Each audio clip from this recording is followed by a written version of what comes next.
aleluia. Eis a serva do Senhor, cumpra-se em mim a tua palavra. Eis a serva do Senhor, cumpra-se em mim a tua palavra. Aleluia, Aleluia, aleluia, aleluia. Aleluia, aleluia, aleluia, aleluia. O Senhor esteja convosco. Está no meio de nós. Proclamação do Evangelho de Jesus Cristo, segundo Lucas. Glória a vós, Senhor. Naquele tempo, o anjo Gabriel foi enviado por Deus a uma cidade da Galileia chamada Nazaré, a uma virgem prometida em casamento a um homem chamado José. Ele era descendente de Davi, e o nome da virgem era Maria. E o nome da virgem era Maria. O anjo entrou onde ela estava e disse: Alegra-te, cheia de graça, o Senhor está contigo. Maria ficou perturbada com essas palavras e começou a pensar qual seria o significado da saudação. O anjo então lhe disse: Não tenhas medo, Maria, porque encontraste graça diante de Deus. Encontraste graça diante de Deus. Eis que conceberás e darás à luz a um filho, a quem porás o nome de Jesus. A quem porás o nome de Jesus. Ele será grande, será chamado Filho do Altíssimo, e o Senhor Deus lhe dará o trono de seu pai Davi. Ele reinará para sempre sobre os descendentes de Jacó, e o seu reino não terá fim. Maria perguntou ao anjo: Como acontecerá isso, se eu não conheço homem algum? O anjo respondeu: O Espírito virá sobre ti, e o poder do Altíssimo te cobrirá com a sua sombra. Por isso o menino que vai nascer será chamado Santo Filho de Deus. Será chamado Santo Filho de Deus. Também Isabel, tua parenta, concebeu um filho na velhice. Este já é o 6º mês daquela que era considerada estéril, porque para Deus nada é impossível. Maria então disse: Eis aqui a serva do Senhor, faça-se em mim segundo a tua palavra. E o anjo retirou-se. Palavra da salvação. Glória a vós, Senhor. Glória a vós, Senhor.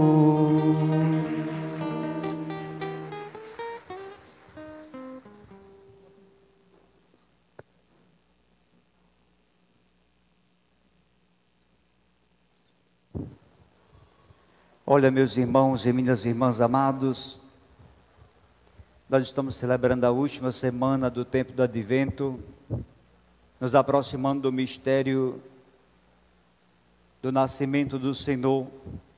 E esta liturgia refere-se repetidamente ao projeto de vida plena de salvação, definida por Deus para todos os homens, para toda a humanidade.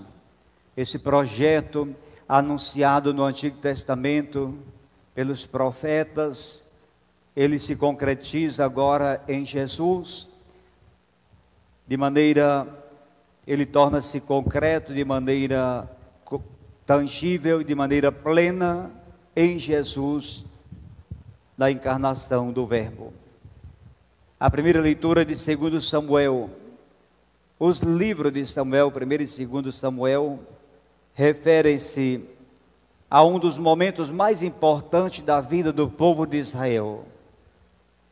O acontecimento marcante na história do Antigo Testamento, o momento da constituição do povo de Israel como povo de Deus, no estilo pleno da palavra.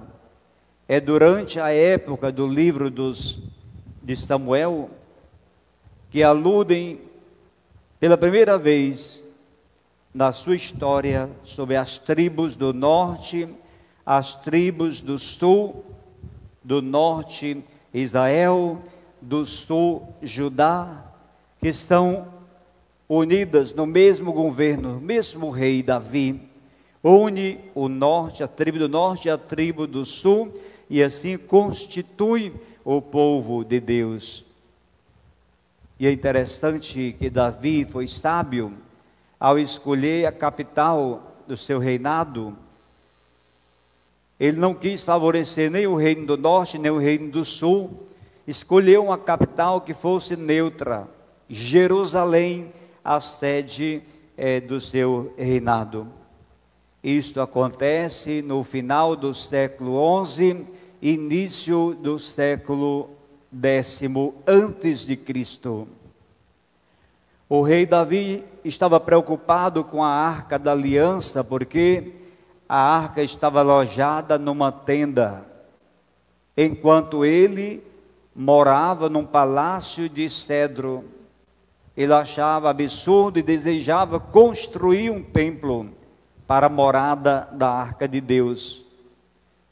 E por meio do profeta Samuel, Deus o faz entender que é Ele, Deus, o Senhor da história, o autor de todas as coisas, que seria por sua providência e no momento oportuno que o seu templo seria edificado. Portanto, Davi, fui eu que te busquei quando eras pastor, fui eu que te formei, que te consagrei, te acompanhei. Sou eu que defino o tempo e a hora da edificação do meu templo. Tu vais cuidar da casa de Deus, da constituição da família. Vai governar o teu povo, o meu povo, de uma maneira justa. Então é Ele quem prepara um lugar para nós, quando nos tira do pecado, quando nos tira da situação de escravidão. Ele nos concede uma vida tranquila, uma vida de paz. Mas é Ele o Senhor, é Ele que define, é no tempo dEle. Isso para nós é importante, porque nós temos a pretensão de fazer coisas no lugar de Deus, a exemplo de Davi. Davi quer construir o templo de Deus, mas as promessas de Deus são irrevogáveis. Deste modo, devemos descansar no lugar em que Ele nos coloca, e louvá-lo, e bendizê-lo, e agradecê-lo por tudo que Ele fez, e faz, e fará por nós. Porque, às vezes, nós queremos definir as coisas. Eu me lembro, quando o Padre Novo achava que ia mudar o mundo, que ia transformar o mundo, e depois fui entendendo que as coisas são no tempo de Deus, na hora de Deus, e não do jeito que a gente quer. Coisas que eu pensava realizar no início, fui realizar bem depois, e coisas que já questionava naquele tempo, ainda hoje persiste. Então, tem coisas que é melhor confiar e deixar que Deus tome a direção, porque às vezes nós queremos que Deus faça aquilo que nós queremos, do nosso jeito, do nosso modo. E aí Deus vai dizer exatamente isso para Davi: sou eu o Senhor, sou eu que te tirei, sou eu que estou no comando, as coisas são do meu jeito, do meu modo. Está explicado porque muitas vezes nossas coisas, nossos negócios, nossa vida dá errado. Por quê? Porque nós queremos do nosso jeito, do nosso modo e não do jeito de Deus. Nós não temos a sensibilidade para perceber a ação de Deus, a condução de Deus, como Deus age, perceber Deus agindo ao longo da nossa vida. Às vezes nós não percebemos, ficamos insensíveis, e Deus age, Deus vai mostrando, e Deus vai traçando caminhos para nós, quando somos capazes de nos abrir, assim a exemplo de Maria, dizendo sim, a exemplo de José: José, filho de Davi, não tenhas medo de tomar Maria como tua esposa. Então, Deus faz com que José abra o seu coração, ele que estava pensando em deixar Maria. Também João Batista, Deus fala e ele acolhe. Então, quando as pessoas acolhem, abrem o coração, Deus age, Deus transforma, Deus dá rumo à nossa vida. Mas quando nós queremos agir por nós mesmos, nos fechamos, ficamos indiferentes, aí Deus permite que sejamos provados, que enfrentemos tribulações e até pandemias que nos geram sofrimento. Às vezes os casais, nos seus conflitos, não perguntam se isso é vontade de Deus ou não. Não, a gente não dá mais certo, nós vamos nos separar, vai você para o seu canto, eu vou para o meu. Não interessa, não pensa nos filhos, são casais egoístas que agem por eles mesmos. E isso gera sofrimento e às vezes morte. Não podemos condenar ninguém, não sabemos quais são as razões que alguém busca um suicídio, mas no meio de um adolescente, da adolescência, não é comum buscar suicídio. Não deveria acontecer. Mas isso também pode servir para nós como uma reflexão, porque as famílias não têm tempo para dialogar, não tem tempo para escutar seus filhos, não tem tempo para brincar com os filhos, é muita coisa para manter, muito trabalho, muita preocupação. Às vezes acha que é só dar um tablet, dar um computador, um celular, resolveu, dar coisas materiais, acha que supriu as necessidades dos filhos, acha que isso dá sentido à vida, preenche o vazio do coração, não sabe o que se passa nas redes sociais, com quem está conversando, o que está fazendo, quais são as perseguições, quais são os lobos que estão rodando aquela casa ou aquela criança. Não se sabe, não presta-se atenção. Então, às vezes acontece isso e a gente fica pasmo, fica equivocado diante das múltiplas possibilidades que tem dado errado, que gerou a isso, levou a criança a isso. Mas é sinal, é um clamor, é um alerta para as nossas famílias que algo está errado na educação das famílias. O mundo moderno tem esvaziado as pessoas, distanciado as pessoas. Mesmo nesta pandemia, muitos casais não estavam preparados. Hoje nós fizemos 3 casamentos comunitários, tinham vários casamentos para acontecer hoje. E por que não aconteceram? Porque na pandemia eles se separaram, vieram em conflito e se separaram e tchau. Ainda bem que foi antes, mas o melhor é que não tivesse acontecido isso. Quando se constrói a casa sobre rocha, a rocha firme, Jesus Cristo, o amor, o perdão, a misericórdia, o diálogo, o respeito, valores eternos, a vida fica sólida. Mas quando se constrói a partir sobre a areia, a partir de valores passageiros, coisa do mundo, ideologias, relativismo, então dá nisso, as pessoas vão se desfazendo dos seus relacionamentos, nas suas vidas, e gerando dor e sofrimento. Então, a Davi Deus concedeu uma casa e um reino estáveis. Jesus Cristo veio para confirmar as promessas de Deus realizadas, prometidas através dos profetas, para todos nós descendentes de Davi pela fé. A cada um de nós o Senhor confere, concede uma graça, e compete a cada um de nós esperar com confiança e estar de coração aberto para acolher o projeto de Deus na nossa vida. Você acredita na providência divina? Ou você acredita mais no que você faz, no que você providencia? O que vale é as suas coisas, o seu jeito, o seu pensamento, a sua maneira? Ou Deus tem alguma coisa a dizer para você? Pensa durante a semana sobre esta questão. Na segunda leitura, carta de São Paulo aos Romanos 16, 25 a 27. Então, por meio de Jesus Cristo, o mistério da salvação foi revelado para toda a humanidade. Por isso, São Paulo dá glórias a Deus e confirma a fidelidade daqueles que pregaram o Evangelho de Jesus Cristo.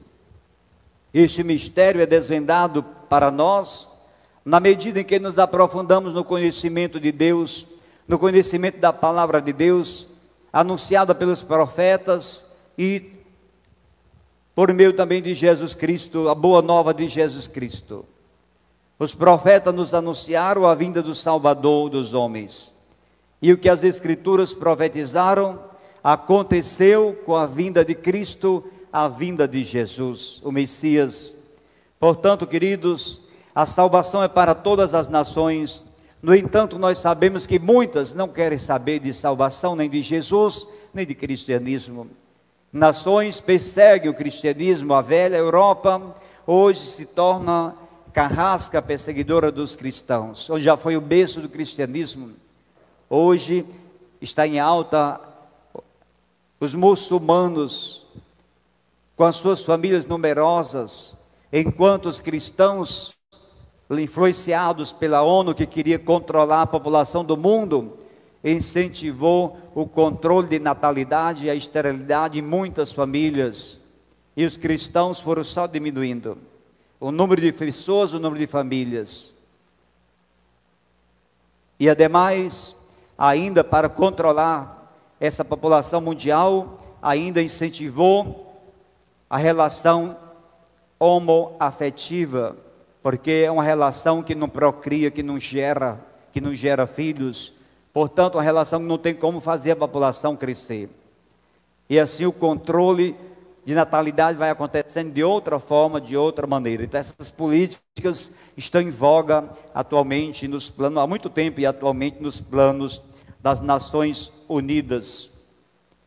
Mas o mais grave em saber que até mesmo no continente velho, na velha Europa, muitos cristãos já não estão mais preparados, já não sabem mais qual é a centralidade de sua fé, não conhecem a doutrina católica e, portanto, não estão à altura para anunciar e testemunhar esse projeto daqui para frente. É mais complicado ainda. Queridos, quando nós não temos conhecimento de Jesus, nem da experiência vivenciada, nem conhecimento a partir das leituras proferidas, então fica difícil levar o nome de Deus adiante, diante de um povo que não conhece e, ademais, ainda é perseguido pelo Estado.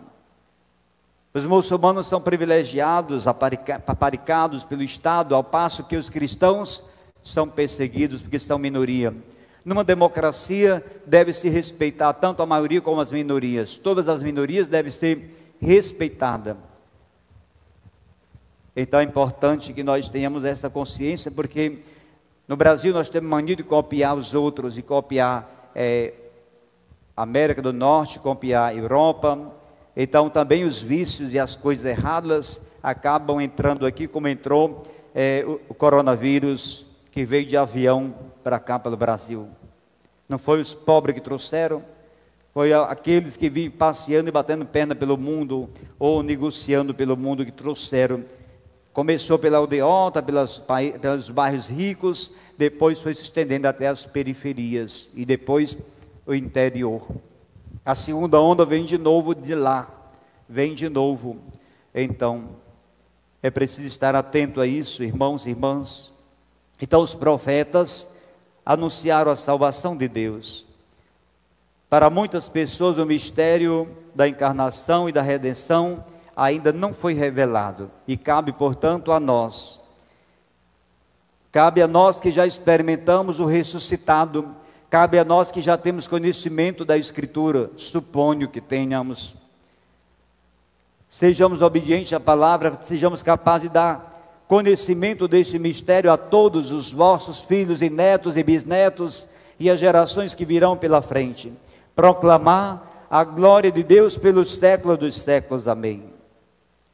O Evangelho que nos é proposto hoje deve ser entendido à luz, a esta luz, de acordo com esta luz. Não interessa estar aqui à procura de fatos históricos, científicos ou abordagens jornalísticas, não se trata disso. A Bíblia é a experiência de Deus, vivida, vivenciada. É uma forma de mostrar por onde Deus agiu e por onde alguém seguiu.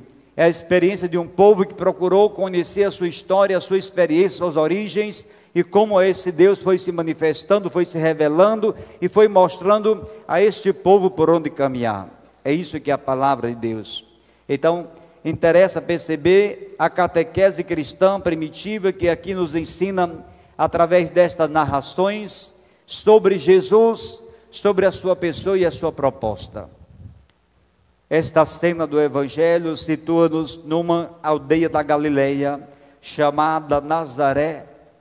A Galileia, região a norte da Palestina, à volta do lago de Tiberíades, era considerada pelos judeus uma terra longínqua, uma terra estranha, em permanente contato com as populações pagãs, e onde se praticava uma religião heterodoxa, influenciada pelos costumes e pelas tradições pagãs. Daí a convicção dos mestres judaicos de Jerusalém, de que da Galileia não podia sair nada bom, de Nazaré não pode sair alguma coisa que sirva. Quanto a Nazaré, era uma aldeia pobre e ignorada, nunca nomeada.